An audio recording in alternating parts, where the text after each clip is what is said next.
नमस्कार साथियों, स्वागत है आपका दृष्टि आईएएस के इनफोकस प्रोग्राम में। मेरा नाम है मनीष। हाल ही में शैक्षणिक क्षेत्र में एक डिबेट बेहद ज्यादा प्रमुख होती जा रही है। डिबेट ये है कि शैक्षणिक परिसर में, या आप कह सकते हैं कि स्कूल के परिसर में, बच्चों को स्मार्टफोन के इस्तेमाल की अनुमति दी जानी चाहिए या नहीं दी जानी चाहिए। और अगर अनुमति दी जानी चाहिए तो उस पर किसी प्रकार के प्रतिबंध या निर्बंधन लगाए जाने चाहिए या नहीं लगाए जाने चाहिए, और अगर लगाए जाने चाहिए तो वो निर्बंधन या मार्गदर्शन सिद्धांत किस प्रकार के होंगे। हाल ही में बच्चों द्वारा स्कूल परिसर में स्मार्टफोन के इस्तेमाल को लेकर के दिल्ली हाईकोर्ट ने कुछ मार्गदर्शक सिद्धांत स्थापित किए हैं अपने एक निर्णय में। आज हम इन मार्गदर्शक सिद्धांतों पर बात करेंगे ताकि हमारी एक स्पष्ट समझ बन सके कि बच्चों द्वारा स्कूल परिसर में स्मार्टफोन का इस्तेमाल होना चाहिए या नहीं होना चाहिए। क्या है ये मार्गदर्शक सिद्धांत, चलिए जानते हैं इस वीडियो के माध्यम से। सबसे पहले देखते हैं कि इस पूरे टॉपिक के अंतर्गत किन पक्षों पर बात होगी। सामान्यतः हमने उस खबर को जान लिया है जिसके कारण ये पूरा टॉपिक चर्चा में है। दिल्ली हाईकोर्ट के सामने एक मामला आया था जिसमें उसे ये निर्धारित करना था कि बच्चों द्वारा स्कूल में स्मार्टफोन के इस्तेमाल किया जाना चाहिए बच्चों द्वारा या नहीं किया जाना चाहिए। इसी के अंतर्गत दिल्ली हाईकोर्ट ने कुछ महत्वपूर्ण मार्गदर्शक सिद्धांत, 9 महत्वपूर्ण मार्गदर्शक सिद्धांत स्थापित किए हैं। तो इन मार्गदर्शक सिद्धांतों को सबसे पहले जानेंगे, साथ ही ये भी जानेंगे कि हाईकोर्ट ने ये दिशा निर्देश क्यों दिए हैं। दिल्ली सरकार से संबंधित जो शिक्षा निदेशालय है उसने भी अगस्त 2023 में कुछ दिशा निर्देश इस संदर्भ में दिए थे, तो उन दिशा निर्देशों को भी जानेंगे। और फिर देखेंगे कि कक्षा में स्मार्टफोन के प्रभाव पर कुछ महत्वपूर्ण अध्ययन हुए हैं।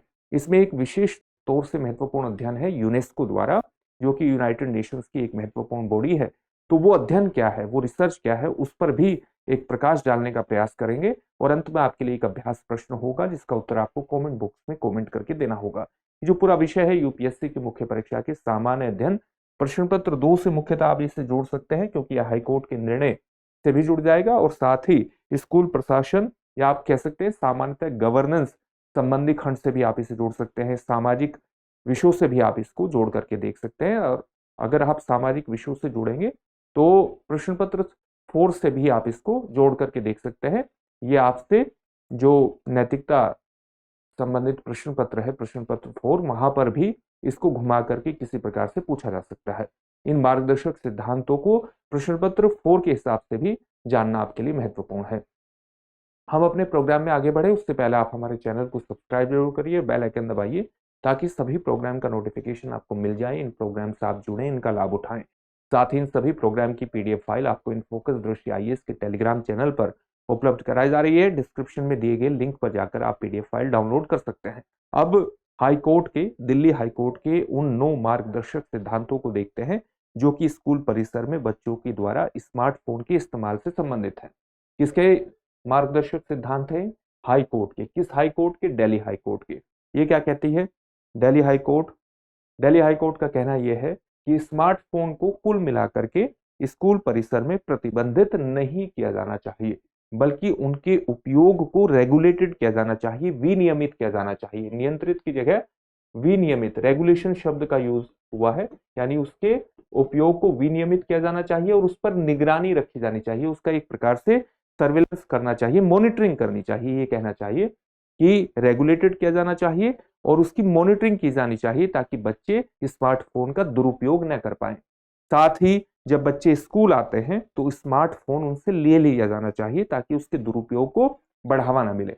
जमा करने की व्यवस्था होनी चाहिए स्कूल के पास। जब बच्चे स्कूल परिसर में प्रवेश करें तो उनके स्मार्टफोन को एक प्रकार से जमा कर लिया जाना चाहिए। छात्रों को स्कूल में प्रवेश करते समय अपने स्मार्टफोन जमा करने और दिन के अंत में उन्हें लेने के लिए कहा जाना चाहिए। कक्षा में स्मार्टफोन को निषेध किया जाना चाहिए, स्मार्टफोन के प्रयोग पर प्रतिबंध लगाया जाना चाहिए जब बच्चे उसका इस्तेमाल करते हैं।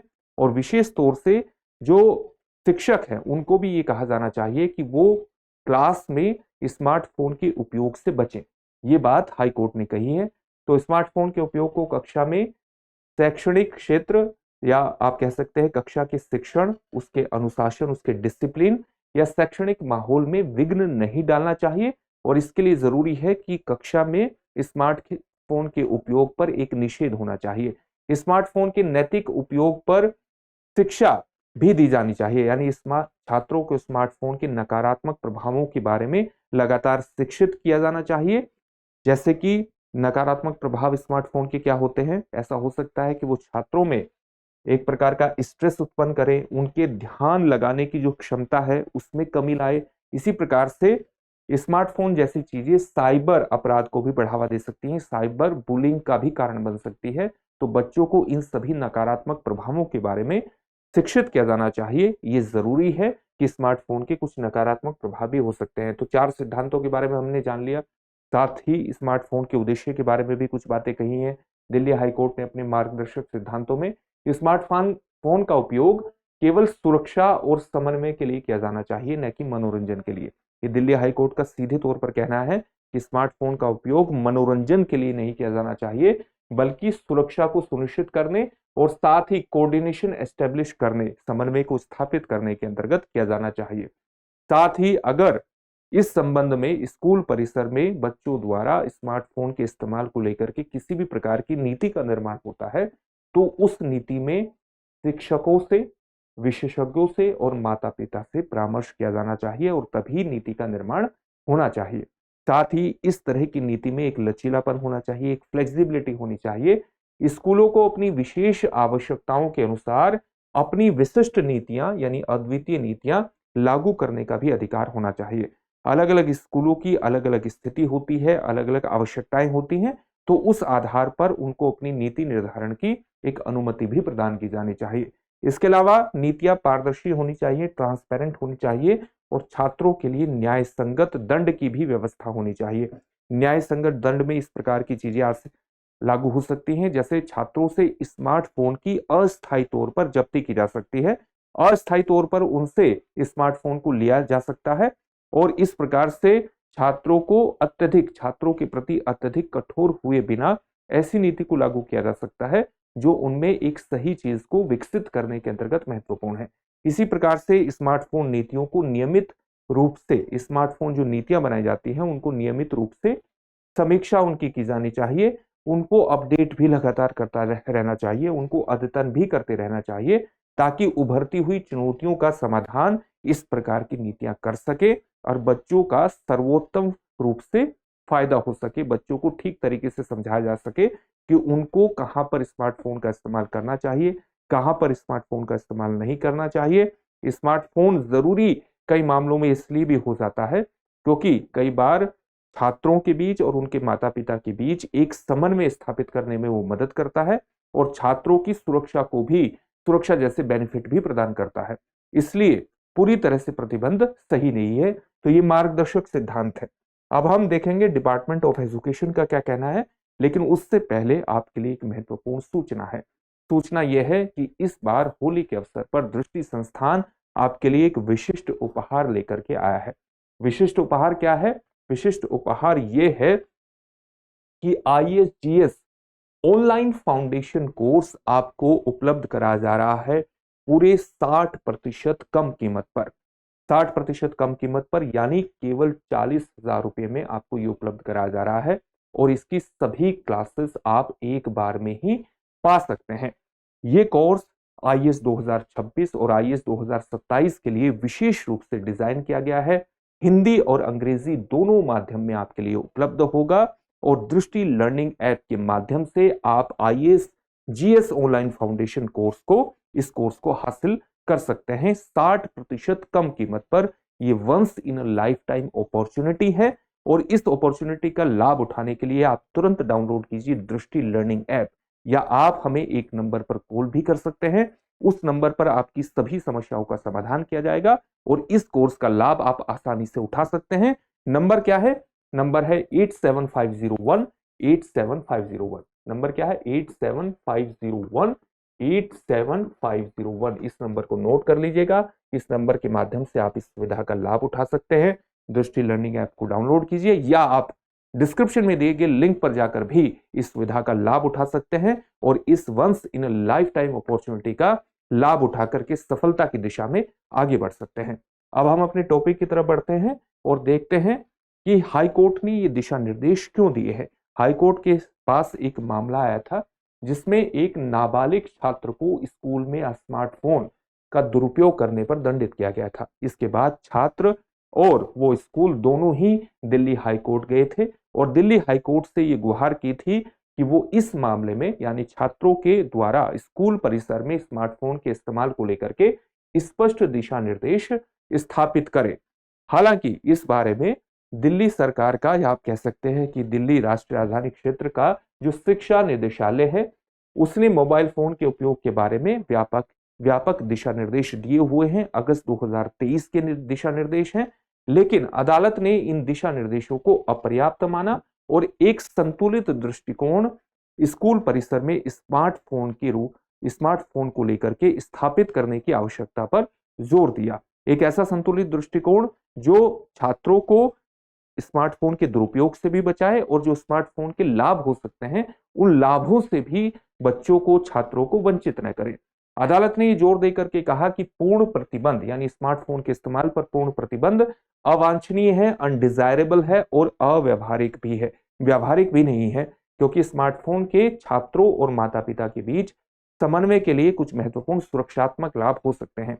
यानी छात्रों और उनके माता के पिता के बीच एक कोऑर्डिनेशन स्थापित करने में स्मार्टफोन की एक भूमिका रहती है, जो बच्चों की सुरक्षा को सुनिश्चित करने में भी महत्वपूर्ण भूमिका निभाता है और इसलिए स्मार्टफोन के इस्तेमाल को लेकर के एक संतुलित दृष्टिकोण अपनाने की आवश्यकता है। यहाँ पर डिपार्टमेंट ऑफ एजुकेशन नहीं, डायरेक्टोरेट ऑफ एजुकेशन यानी शिक्षा निदेशालय दिल्ली सरकार, दिल्ली राष्ट्रीय राजधानी क्षेत्र का जो शिक्षा निदेशालय है, जो डायरेक्टोरेट ऑफ एजुकेशन इसको अगर डिपार्टमेंट बोल दिया होगा तो उसमें सुधार कर लीजिएगा। ये डायरेक्टोरेट ऑफ एजुकेशन है, शिक्षा निदेशालय इसको कहा जाता है। इसके वर्तमान दिशा निर्देश क्या है, दिल्ली के संदर्भ में बात हो रही है इसका, और दिल्ली के आधार पर आप पूरे देश में भी लगा सकते हैं, क्योंकि पूरे देश का भी अंदाजा लगा सकते हैं, क्योंकि अलग अलग देशों की जो राज्य सरकारें हैं और उनके जो शिक्षा विभाग है उन्होंने स्कूलों में इस प्रकार की चीजों को स्थापित करने की कोशिश की है। तो एक सामान्य तौर से आप इन्हीं दिशा निर्देशों के माध्यम से एक सामान्य स्थिति के बारे में अपनी समझ को विकसित कर सकते हैं। तो डायरेक्टोरेट ऑफ एजुकेशन का जो परिपत्र है, जो सर्कुलर है, वो स्कूलों में मोबाइल फोन के उपयोग का कड़ा विरोध करता है, विशेष रूप से कक्षाओं में मोबाइल फोन के उपयोग का कड़ा विरोध करता है। शिक्षकों से क्या कहा गया है, शिक्षकों से कहा गया है कि वे शैक्षणिक गतिविधियों के दौरान स्मार्टफोन का उपयोग न करें। यानी न केवल छात्रों के उपयोग पर प्रतिबंध लगाया गया है, बल्कि जो शिक्षक हैं उनसे भी उम्मीद की गई है कि वो भी परहेज करें कक्षाओं में स्मार्टफोन के इस्तेमाल से। स्कूलों को छात्रों के स्मार्टफोन को जमा करने के लिए लॉकर स्थापित करने की बात डायरेक्टोरेट ऑफ एजुकेशन करता है, शिक्षा निदेशालय करता है। हालांकि दिशा निर्देश इसके काफी व्यापक है, लेकिन वे विशेष उपायों की कमी से भरे हुए हैं, यानी विशिष्ट उपाय नहीं करते हैं, व्यापक दिशा निर्देशों को ही कवर करने का प्रयास करते हैं शिक्षा निदेशालय के जो दिशा निर्देश हैं। और दिशा निर्देश कब के हैं, अगस्त 2023 के। अब हम देखते हैं कि बच्चों द्वारा या छात्रों के द्वारा कक्षा में जो स्मार्टफोन का इस्तेमाल होता है उसके किस प्रकार के प्रभाव हो सकते हैं, इस पर क्या अध्ययन किया गया है। एक अध्ययन हमारे सामने आता है यूनेस्को का, यूनाइटेड नेशन की जो बॉडी है यूनेस्को, आप इसके बारे में जानते होंगे, united nation educational scientific and cultural organisation. तो इसकी एक रिपोर्ट है वर्ष 2023 की। रिपोर्ट का नाम क्या है, ग्लोबल एजुकेशन मॉनिटरिंग रिपोर्ट। ये रिपोर्ट क्या कहती है, इस रिपोर्ट में यूनेस्को ने कक्षाओं में स्मार्टफोन के उपयोग के लिए संतुलित दृष्टिकोण का समर्थन किया है।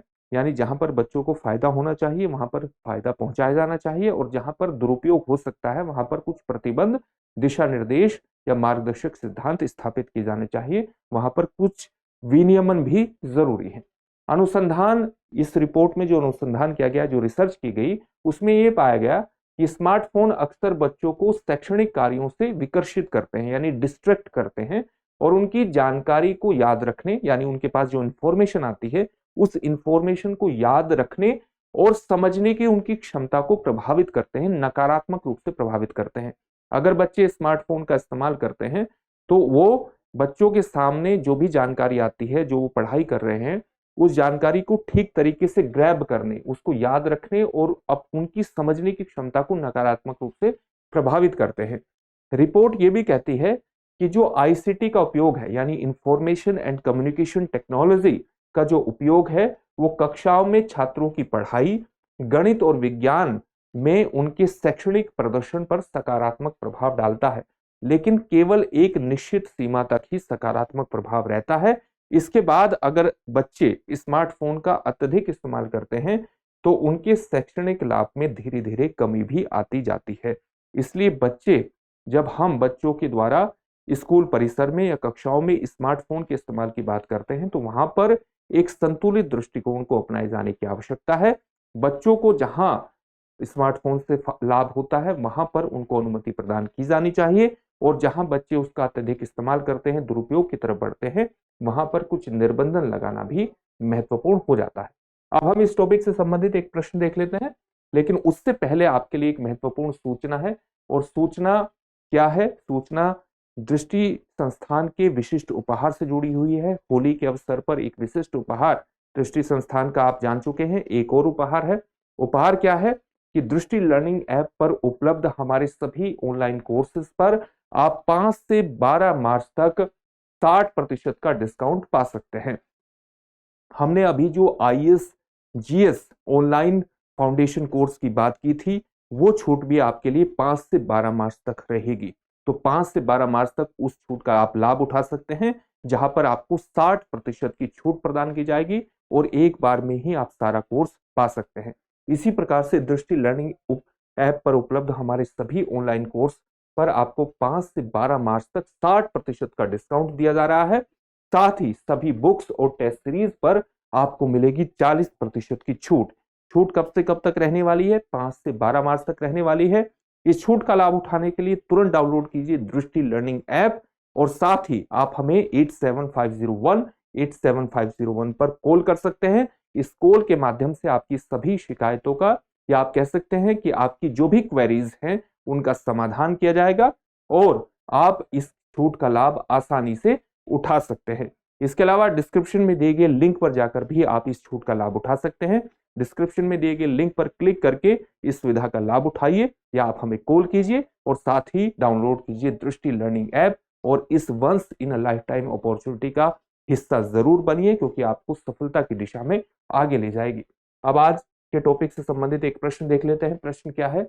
दिल्ली हाई कोर्ट ने स्कूलों में स्मार्टफोन के उपयोग के संबंध में क्या कहा? आपके सामने ऑप्शन है। पहला ऑप्शन है स्मार्टफोन का पूरी तरह से प्रतिबंध। स्मार्टफोन को पूरी तरह से प्रतिबंध किया जाए। स्मार्टफोन को पूरी तरह से प्रतिबंध किया जाए। स्मार्टफोन का उपयोग नियंत्रित और निगरानी, स्मार्टफोन के उपयोग पर, यानी स्मार्टफोन का जो उपयोग है वो नियंत्रित और निगरानी में किया जाए। आप इसको इस प्रकार से निगरानी में किया जाए। स्मार्टफोन का उपयोग केवल मनोरंजन के लिए किया जाए। स्मार्टफोन का उपयोग बच्चों को घर पर ही करना चाहिए। इस प्रश्न का उत्तर आप हमें कमेंट बॉक्स में कमेंट करके जरूर दीजिए। फिर से एक नए सेशन में आपसे मुलाकात होगी। धन्यवाद। डियर व्यूअर्स, अपने एग्जाम की तैयारी को और बेहतर करने के लिए हमारे चैनल को लाइक, शेयर और सब्सक्राइब करना न भूलें।